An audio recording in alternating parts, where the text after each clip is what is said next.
विधानसभा निवडणूक झाल्यानंतर त्यांनी त्या विधानसभेच्या पराभवाचं खापर आमच्यावर फोडण्याचा प्रयत्न केला। मातोश्रीवर ते गेल्यानंतर मातोश्रीवर सुद्धा त्यांनी ते खापर आमच्यावरच फोडण्याचा प्रयत्न केला। पण मला वाटतं 23 तारखेचा निकाल लागल्यानंतर 25 तारखेला जेव्हा भारतीय जनता पक्षामध्ये ते जाण्याचा विचार करतायत,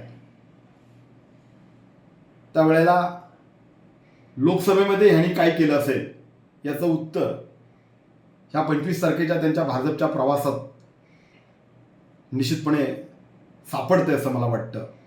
आमच्यावर जे आरोप केलेत त्या आमच्यावरचे आरोप त्यांनी सिद्ध करावेत। किरण सामंत साहेबांचा आणि माझा व्यवसाय सेम आहे आणि म्हणून त्यांचे आमचे संबंध खूप जवळचे आहेत, पण म्हणून आम्ही त्यांना कुठल्याही प्रकारची राजकीय मदत करण्याचा मुद्दा प्रश्नच येत नाही। आणि मला वाटतं ज्या अर्थी राजन साळवी साहेब हे भारतीय जनता पक्षामध्ये जाण्याचा प्रयत्न करतायत पराभव झाल्यानंतर, शिंदे गटात जाण्याचा आता प्रयत्न करतायत, मला वाटतं त्यांना फक्त बाहेर पडण्यासाठी एक निमित्त पाहिजे होतं, पराभवाचं खापर कोणावर तरी फोडायला पाहिजे होतं। एवढ्यासाठीच ते खापर माझ्यावर आणि अन्य आमच्या नेत्यांवर फोडण्याचा प्रयत्न करतायत। आताचा पुढचा उद्या ते प्रवेश करतील की नाही करतील याच्यावरनं सगळ्या गोष्टी क्लिअर होतीलच। पण मला अजून सुद्धा विश्वास आहे की ह्या जरी अफवा किती उठत असल्या, काही उठत असल्या, तरी सुद्धा राजन साळवी साहेब हे उद्धव बाळासाहेब ठाकरे ह्या पक्षातच राहतील, ते अन्य पक्षात प्रवेश करणार नाहीत असं मात्र आज पण माझ्या मनाला वाटते। याला कारण असं आहे, विधानसभा निवडणूक झाल्यानंतर त्यांचं सातत्यानं आमच्यावर बोलणं होत होतं, पण मातोश्रीवर त्यांनी आमच्यावर आरोप केल्यानंतर त्यांचं आमचं कुठल्याही प्रकारचं बोलणं झालेलं नाही।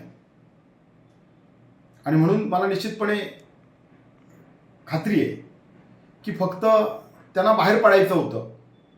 ज्या पक्षानं त्यांना 5 वेळा एबी फॉर्म दिलाय, 3 वेळा विधानसभा दिली आहे, अशा पक्षातून बाहेर पडण्यासाठी काहीतरी निमित्त पाहिजे, एवढ्यासाठीच ते फक्त आम्हाला त्यांनी टार्गेट करण्याचा प्रयत्न केलाय की मोना पराभवाचं खापर आमच्यावर फोडण्याचा प्रयत्न केलाय असं माझं ठाम मत आहे।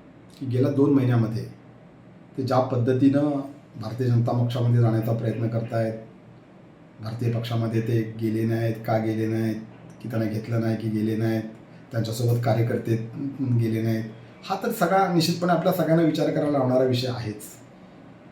पण त्याच्यानंतर शिंदे गटामध्ये ते जेव्हा जाण्याचा, शिंदे शिवसेनेमध्ये ते जेव्हा जाण्याचा प्रयत्न करतायत, हा मात्र गोष्टीचा सगळ्यांना आपला विचार करायला लावणारा विषय आहे की ज्या लोकांना तुम्ही कालपर्यंत एक वेगळ्या पद्धतीनं बोलत होता, त्यांच्यावर अतिशय वाईट पद्धतीनं तुम्ही बोलत होता, तुम्ही एकनिष्ठ अगदी म्हणजे काही झालं तरी मी अगदी शेवटच्या क्षणापर्यंत मी शिवसेना सोडणार नाही, उद्धव साहेबांना सोडणार नाही, असं असताना फक्त आपण कोणत्या कारणासाठी पक्षांतर करत आहात, स्वतःच्या स्वार्थासाठी करत आहात की कशासाठी करत आहात, हा खरं तर मला वाटतं माझ्यासारख्या शिवसैनिकाला आणि या जिल्ह्यातल्या सगळ्या शिवसैनिकांना पडलेला प्रश्न आहे।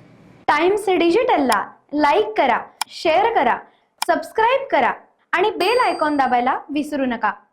Times digital.